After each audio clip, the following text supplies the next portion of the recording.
Benar-benar sadis. Kader PKS Bukhari Yusuf injak-injak istrinya yang lagi hamil sampai pendarahan. Tentu masih segar di ingatan kita. Kalau itu PKS menjadi satu-satunya partai yang menolak RUU Tindak Pidana Kekerasan Seksual TPKS disahkan. Alasannya karena ada usulan dari partai tersebut yang belum disetujui. Padahal banyak kelompok masyarakat sipil pemerhati perempuan serta Presiden Jokowi sendiri berharap RUU itu segera diundangkan. Saya mencermati dengan seksama rancangan undang-undang tentang tindak pidana kekerasan seksual sejak dalam proses pembentukan pada tahun 2016 hingga saat ini masih berproses di DPR.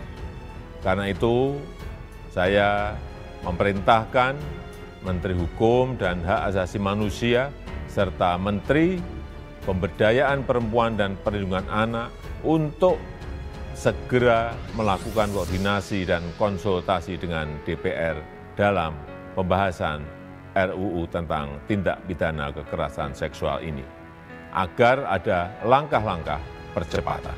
Alasannya dengan adanya UU TPKS bisa menjadi payung hukum aparat dalam menangani setiap kasus kekerasan seksual serta memberikan rasa keadilan dan perlindungan kepada korban. Bahkan karena begitu pentingnya undang-undang TPKS ini, sampai-sampai Ketua DPR Puan Maharani kala itu mengatakan pengesahan RUU TPKS menjadi undang-undang merupakan hadiah bagi seluruh perempuan Indonesia. Sidang Dewan yang terhormat, dengan demikian ke-9 fraksi telah menyampaikan pendapat fraksinya masing-masing. Kini tiba saatnya kami menanyakan kepada Sidang Dewan yang terhormat, apakah RUU usul inisiatif Badan Legislasi DPR RI tentang tindak pidana kekerasan seksual dapat disetujui menjadi RUU usul DPR RI? Setuju.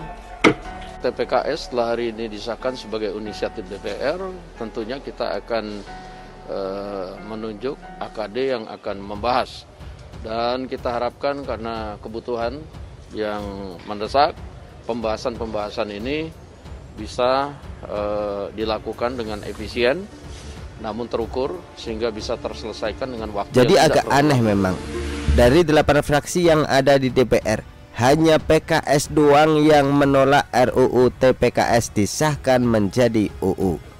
Memunculkan kecurigaan dan pertanyaan, ada apa gerangan? Sekarang terbukti, ternyata ada udang di balik bakwan Ferguson. Salah seorang kadernya merupakan pelaku kekerasan terhadap perempuan. Lantas, siapakah dia? Siapa lagi kalau bukan Ketua Balitbang DPP PKS Bukhari Yusuf. Si Bukhari ini sudah menjadi pengurus PKS sejak 2005 silam. Ia awalnya menjabat sebagai Sekretaris Dewan Syariah Pusat PKS periode 2005-2010. Kemudian dipercaya menjabat sebagai Direktur Dewan Syariah Pusat PKS 2011-2012. Ketua Badan Perencanaan PKS periode 2015-2020.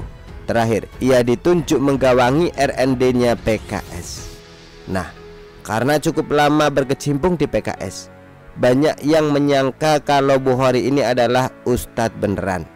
Bahkan ada juga yang sampai menjulukinya ulama segala.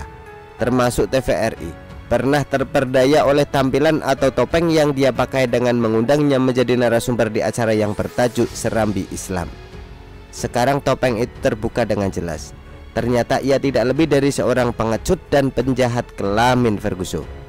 Dan lucunya, yang membongkar bobroknya tersebut bukan orang lain, tapi istrinya sendiri. Diketahui, anggota DPR RI Komisi 8 itu memiliki 2 istri. Yang menjadi korban kebrutalannya adalah istri yang kedua, atau sebut saja namanya Bunga. Si istri kedua Bukhari ini baru-baru ini melaporkan suaminya ke Mahkamah Kehormatan Dewan MKD DPR RI.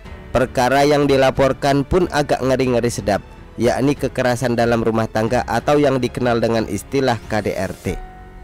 Menurut pengakuan istrinya, si anak buah Ahmad Syaihu itu mulai melakukan KDRT sejak 2022 silam.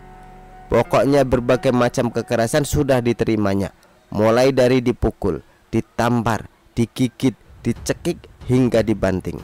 Ternyata bukan Lesti Kejora doang yang pernah di smackdown oleh suaminya sendiri, Rizky Bilar, tapi istri kedua Bukhari juga mengalami hal yang sama.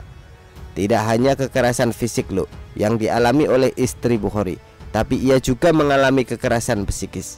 Tidak jarang politisi pendukung Anies di Pilpres 2024 itu menghina fisik istrinya serta membanding-bandingkannya dengan perempuan lain. Ngeri. Buaya saja tidak pernah membandingkan pasangannya dengan buaya lain. Artinya si Bukhari ini lebih buaya dari buaya darat. Mirisnya, saat istrinya sedang hamil pun masih dijadikan sasaran kekerasan oleh Bukhari. Tubuh korban yang sedang berbadan dua itu diinjak-injak olehnya tanpa ampun sampai mengalami pendarahan segala. Benar-benar sadis. Dan benar-benar gak menyangka kalau ada kader PKS yang gak ada akhlak seperti itu. Dulu sih memang ada kader PKS yang kelakuannya bejat minta ampun, yakni Al-Huda yang memperkosa anak kandungnya sendiri. Tapi caleg DPRD Pesaman Barat 2019 tersebut gak jelas latar belakang pendidikannya.